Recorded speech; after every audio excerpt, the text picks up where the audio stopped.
धनतेरस की पौराणिक कथा। जब किसान के घर ठहर गई मां लक्ष्मी।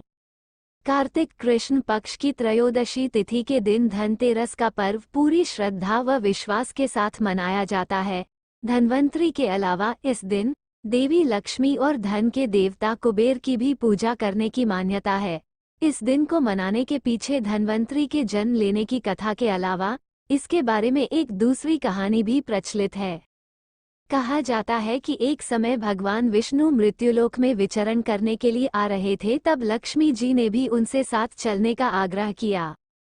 तब विष्णु जी ने कहा कि यदि मैं जो बात कहूँ तुम अगर वैसा ही मानो तो फिर चलो।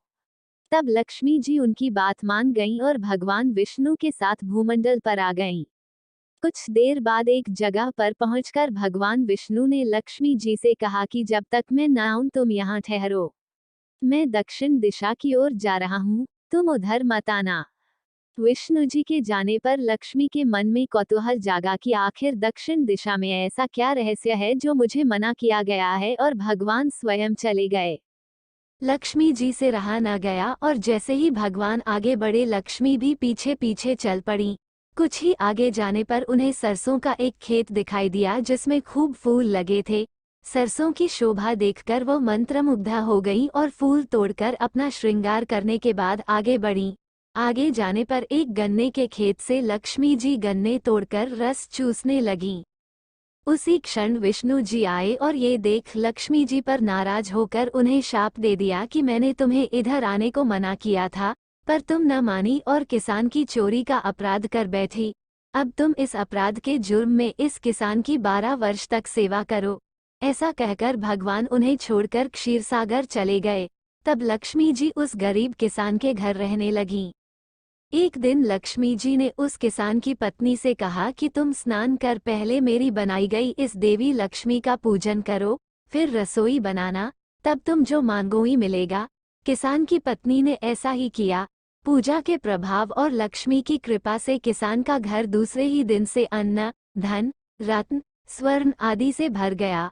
लक्ष्मी ने किसान को धन धान्य से पूर्ण कर दिया।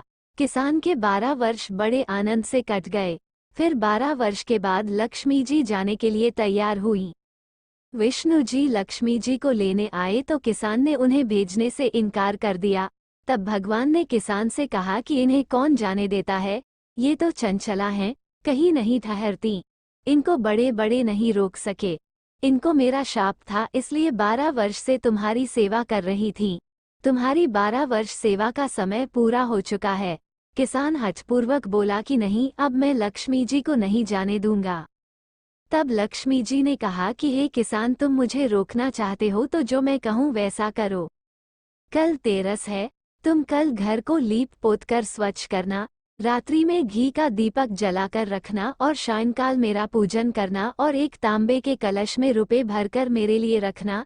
मैं उस कलश में निवास करूंगी, किंतु पूजा के समय मैं तुम्हें दिखाई नहीं दूंगी।